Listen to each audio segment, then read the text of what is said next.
yo, yo, yo, yo, yo, yo, yo, yo.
Part you listen carefully.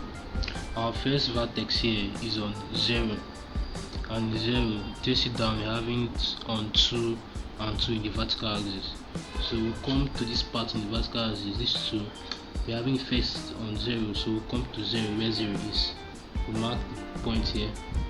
Also the second line on 2, we'll mark it in 0.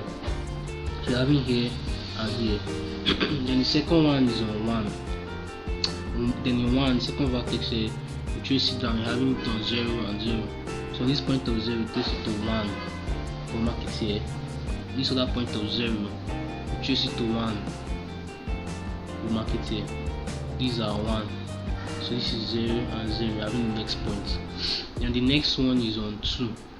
Then in 2, if you trace it, we are having it down here on 3. So 3 here, 3 here. So we trace it up to 2. We'll mark it here, we'll trace it up to 2, trace it up to 2. And the next one is 3, trace it down, we're having it on 1 and 1, so we trace up to 3, mark 1. The next one, trace up to 3, we'll mark it. So we now have to join our points together. It's giving us a rectangle there, so we're having a rectangle. So we trace and join the points together for the first one.